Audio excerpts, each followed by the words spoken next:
حضرت ابن عباس سے ایک اور روایت منقول ہے کہ ان کی قوم انہیں اتنا مارتی تھی کہ وہ گر جاتے تو ان کو کمبل میں لپیٹ کر کسی مکان یا ویرانے میں ڈال دیتے اور سمجھتے کہ وہ انتقال کر گئے، مگر پھر بھی جب ان کو ہوش آتا تو وہ دوبارہ اپنی قوم کو راہ حق کی طرف بلانے میں مصروف ہو جاتے۔ اس طویل جد و جہد کے نتیجے میں صرف 80 لوگ ایمان لائے۔ حضرت نوح علیہ السلام قوم کی بدحالی پر بہت غمگین رہتے، لیکن امید کا دامن نہ چھوڑتے، مگر کب تک؟ آخر طویل اور سخت ترین کاوشوں کے بعد وہ لمحہ آ ہی گیا جب آپ قوم سے مایوس ہو کر اپنے رب کے سامنے معروضات پیش کرنے پر مجبور ہو گئے۔ اللہ تعالیٰ کا قرآن میں ارشاد ہے، اللہ سے عرض کی ہے کہ اے پروردگار، میں اپنی قوم کو دن رات بلاتا رہا لیکن وہ میرے بلانے سے اور زیادہ بھاگتے رہے۔ میں نے جب کبھی انہیں بخشش کی طرف بلایا یعنی توبہ کی جانب تو یہ اپنے کانوں میں انگلیاں ڈال لیتے، اپنے چہروں کو کپڑوں سے چھپا لیتے اور ضد، تکبر اور غرور کرتے۔ میں نے ان کو اعلانیہ، خفیہ عرض کیا، ہر طرح سے سمجھایا، کہا کہ اپنے پروردگار سے معافی مانگو، وہ بڑا معاف کرنے والا ہے، وہ تم پر آسمان سے پانی برسائے گا، تمہاری مالی اور اولاد میں ترقی دے گا، تمہیں باغ عطا کرے گا، تمہارے لیے نہریں بہا دے گا۔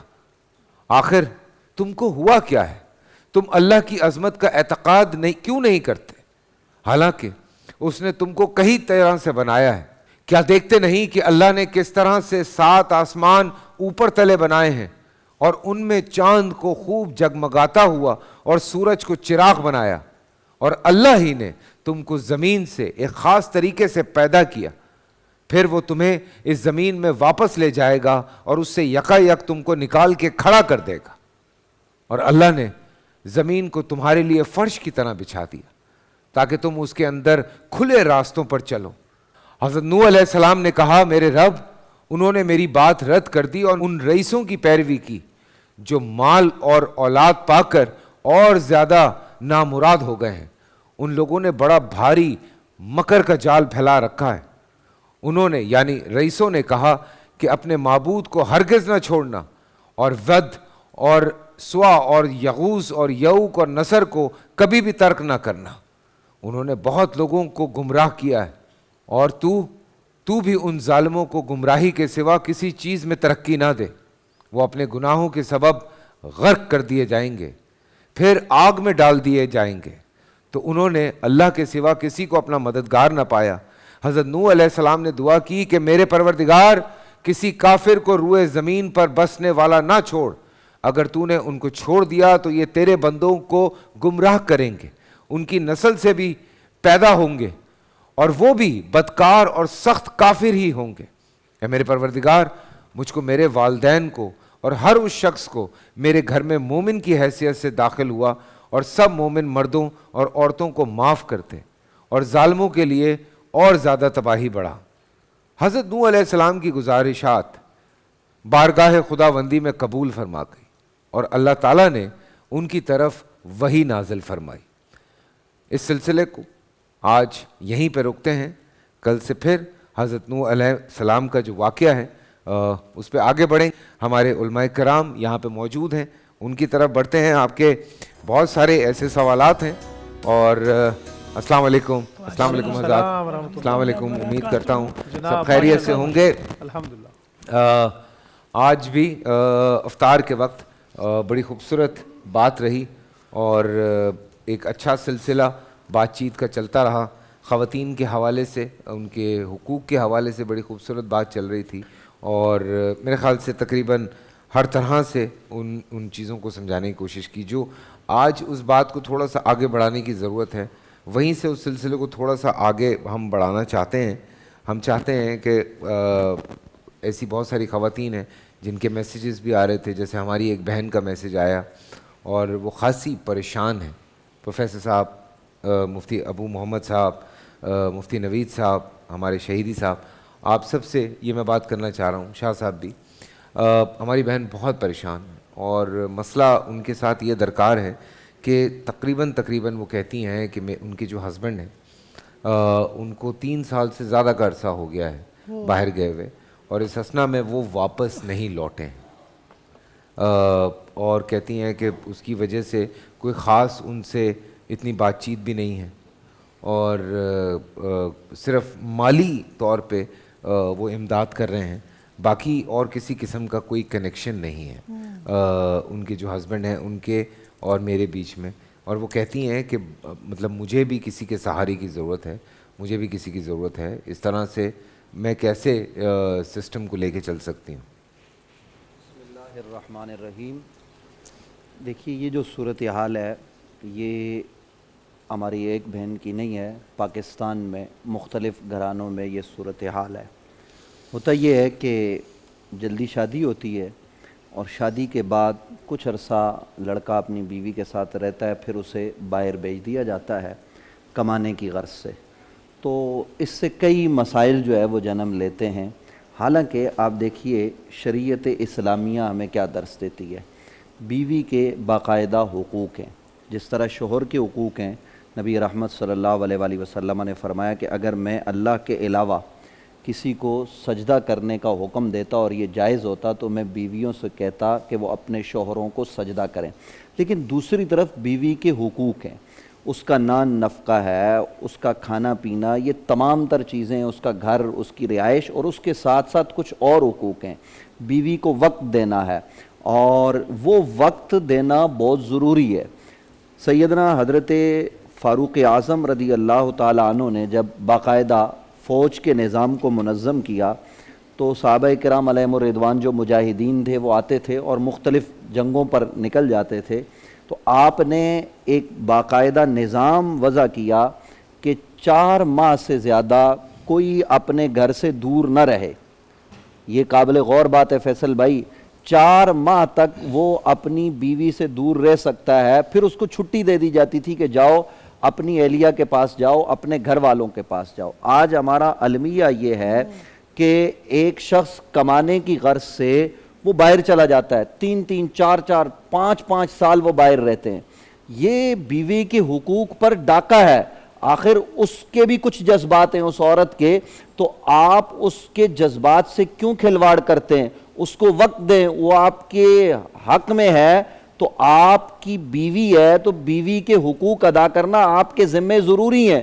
یہ کوئی طریقہ نہیں ہے کہ آپ اپنی بیوی کو چھوڑ دیں پھر وہ غیروں کی طرف دیکھتی رہے. صرف روٹی کھلانا ہی جو ہے نا وہ یہ کوئی حل نہیں ہے، بلکہ اس کے پاس پہنچنا. اور میں تو یہ کہتا ہوں کہ 4 ماہ سے زیادہ اپنے گھر سے دور نہیں رہنا چاہیے. سوال یہ ہوتا ہے کہ جناب پھر ہم کمائیں کہاں سے، کھائیں کہاں سے؟ یہ بھی ایک بات میں آپ کے گوش گزار کر دوں. آج ایک بڑا مسئلہ ہے کہ جی بیوی بھی کام کرے گی، شوہر بھی کام کرے گا، سارے معاملات.